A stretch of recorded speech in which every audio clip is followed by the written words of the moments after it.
अस्सलाम वालेकुम, मैं हूं रिजवान अशरफ। नरेंद्र मोदी और भारत की आलमी सतह के ऊपर बड़ी बेइज्जती हुई है और बड़े जलील हुए हैं। ये वाक़या तो एक बड़ा अफसोसनाक वाक़या है, हादसा तो एक बड़ा अफसोसनाक हादसा है। लेकिन इसकी वजह से जो भारत का गुरूर है,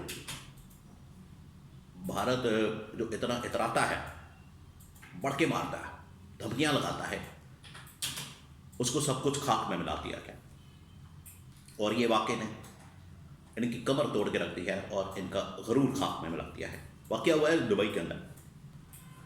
दुबई में जहाँ पर एयर शो हो रहा था, एयर शो आपको पता है कि दुनिया भर में जिस तरह से एक्सपो वगैरह होती है, लोग आते हैं अपनी अपनी प्रोडक्ट प्रेजेंट करते हैं, बिल्कुल उसी तरीके से ये एक्सपो दुबई एयर शो हो रहा था, जहाँ पर दुनिया भर से जो लड़ाका तैयारे और एयर टेक्नोलॉजी वो लोग अपनी अपनी लाते हैं, वहाँ पर आके प्रेजेंट करते हैं। फिर उसके मुताबिक उनको ऑर्डर्स मिलते हैं, उसके मुताबिक उन्हें वहाँ पर एग्रीमेंट होते हैं। तो पाकिस्तान भी उसमें शामिल था, इंडिया भी उसमें शामिल था। अब पाकिस्तान की मार्केट जो है बड़ी ऊपर जा रही है, ख़ासतौर पर जंग के बाद जो पाकिस्तान इंडिया के दरमियान हुई थी, F-17 थंडर की, उसकी जो मार्केट है अगेंस्ट राफेल के खिलाफ जो उन्होंने मुकाबला किया बड़े ज़बरदस्त अंदाज में, राफेल की मार्केट गिर गई और पाकिस्तानी F-17 थंडर, मिराज तैयारे और इस तरह के पाकिस्तानी मेड इन पाकिस्तान जो तैयारे हैं, उनकी मार्केट बड़ी ऊपर चली गई। उधर इंडिया भी अपने लेकर घुसा हुआ था तैयारे, लड़ाका तैयार और तेजस तैयारा, जो कि वहाँ पर आपको पता है एयर शो होता है तो लड़ाका तैयारे अपने वहाँ पर करतब दिखाते हैं, एरोबैटिक्स होती है उनकी, आते हैं और ऐसे हवाओं के अंदर आते हैं, जाते हैं, मुजाहरा करते हैं। तो इसके दौरान ही उनका जो भारतीय तैयारा जो वो क्लेम करते हैं कि वहाँ पर वो बनाते हैं इंडिया के अंदर, उसकी हालत ये कि वो करतब दिखाते हादसे का शिकार हुआ, ज़मीन पर गिरा, क्रैश हुआ और फौरन तबाह हो गया, पायलट समेत। पायलट भी बेचारा मारा गया, हलाक हो गया और तैयारा भी तबाह हो गया। ये उड़ते हुए ताबूत, ये आप समझ लें, उनके अंदर बैठे हुए लोग लाशें। ये इतनी नालायकी, नाअहली, और इसकी वजह से ऑलरेडी इन्होंने राफेल की मार्केट गिराई, अब इंडियन मेड तेजस उनकी मार्केट गिराई, यानी तबाही और बर्बादी फैली हुई। मैं इसके ऊपर जो इंटरनेशनल एक न्यूज़ गई है, खबर गई है, उसका इम्पैक्ट क्या है, ये हादसा, इसका इम्पैक्ट, इसके बारे में बड़ी अहम तरीन मालूमात मेरे पास मौजूद है, वो आपके साथ में शेयर करता हूँ। नंबर 2,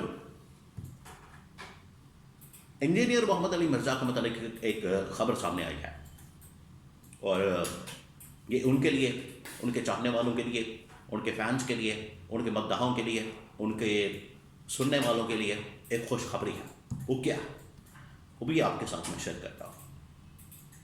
तो ये सबसे पहले मैं आपको बताता हूँ कि दुबई के अंदर होने वाले एयर शो के मतलब, यहाँ पर इंडिया ने भी अपने तैयारे वहाँ पर लड़ाका तैयारे प्रेजेंट किए और एक लड़ाका तैयारे तेजस वहाँ पर करतब दिखा रहा था, एरोबैटिक्स कर रहा था, हवा में उड़ रहा था, आ रहा था, जा रहा था कि अचानक हादसे का शिकार हुआ है, क्रैश हुआ है, ज़मीन पर लगा और तबाह बर्बाद हो गया, पायलट भी मारा गया और इस वक्त वीडियो उसकी सोशल मीडिया के ऊपर वायरल है।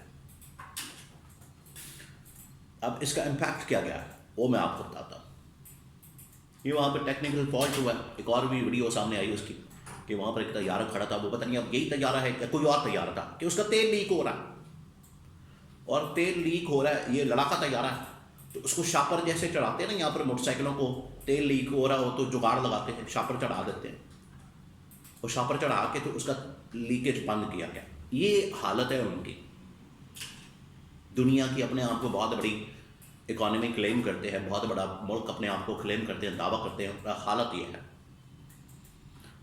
अब इसका इम्पैक्ट क्या गया, जब जंग हुई पाकिस्तान के साथ, राफेल तैयारे गिरे, उस वक्त भी इम्पैक्ट यही क्या कि पाकिस्तान के तैयारों की, लड़ाका तैयारों की मार्केट ऊपर चली गई, इनकी नीचे आ गई, राफेल तैयार। फ्रांस ने ये दावा किया, फ्रांस ने कहा कि हमारे जो लड़ाका तैयारे हैं वो बिल्कुल ज़बरदस्त है, एक्यूरेट है, एफिशिएंट है, काम करने वाले हैं। उनको उड़ाने वाला अच्छा होना चाहिए।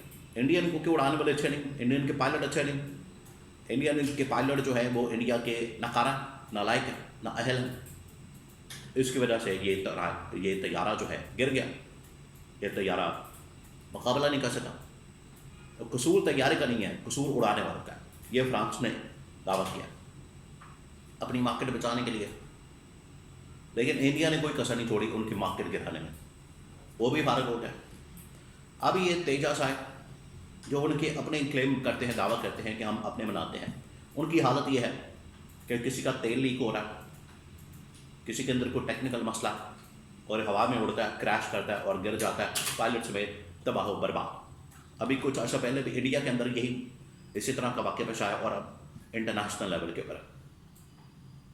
तो इम्पैक्ट ये गया कि इंडियन जो एयरफोर्स है, उनकी आर्मी, मिलिट्री, तमाम की तमाम फोर्सेस वो नालायक किस्म की हैं और दुनिया के अंदर के दावा करते हैं बहुत बड़ी इकॉनमी का, बहुत बड़े मुल्क का और बड़े जदीद तरीन मुल्क का, और अमेरिका के साथ मुआहदे और किसी के साथ मुआहदे, रूस के साथ मुआहदे, फ्रांस के साथ मुआहदे करने का फ़ायदा क्या है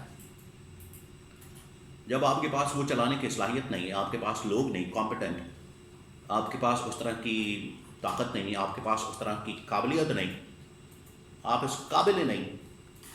आप जब काबुल चले जाए, जब आप इस काबिल ही नहीं हो रहे तो फिर फ़ायदा क्या। ये असल में इनकी हालत हुई, दुर्गत बनी है। वाकई अफसोसनाक है। देखिए वाकई अपनी जगह पर एक अफसोसनाक वाकया, लेकिन इसका जो नतीजा, इसका जो इम्पैक्ट है वो इंडिया के ऊपर अब इसको हमेशा के लिए याद रहेगा। अब आ जाए इंजीनियर मोहम्मद अली मिर्ज़ा की खबर के मतलब एंड पे थोड़ा सा मैं आपको बता दूं कि इंजीनियर मोहम्मद अली मिर्ज़ा जो कि आजकल जेल में है, 295C उनके ऊपर लगी है और इस्लामी नज़रियाती काउंसिल से NCCI उन्होंने कहा था कि इसके ऊपर राय है। इस्लामी नज़रियाती काउंसिल ने फैसला जारी कर दिया था एक किस्म का और उनको मुजरिम ही डिक्लेयर कर दिया। हालांकि अभी तो इल्ज़ाम है, अभी तो साबित होना है। और इस इस्लामी नज़रियाती काउंसिल के फैसले को, प्रेस रिलीज़ को, उनकी डिक्लेरेशन को चैलेंज किया गया था इस्लामाबाद हाई कोर्ट में जस्टिस मोहसिन अख्तर कियानी की अदालत में। उन्होंने इसको नल एंड वॉइड कर दिया। ये जो प्रेस रिलीज, फैसला, राय, ओपिनियन दी गई थी, जिसको बुनियाद बनाकर ये केस इंजीनियर मोहम्मद अली मिर्ज़ा के खिलाफ बड़ा मजबूत हो रहा था, वो अब कांटा निकल गया। ये जो इनकी राय थी, जो इन्होंने बतौर फैसले के तौर पर सादर करवा, उसके पर मोहसिन अख्तर कियानी जज इस्लामाबाद हाई कोर्ट के, उन्होंने कहा कि ये नल एंड वॉइड है, इनके पास कोई इख्तियार नहीं, कोई पावर नहीं, ना अथॉरिटी है कि वो इस तरह का कोई हुक्म जारी कर सके। तो ये उनके फैंस के लिए, मद्दाहों के लिए, सुनने वालों के लिए एक खुशखबरी है।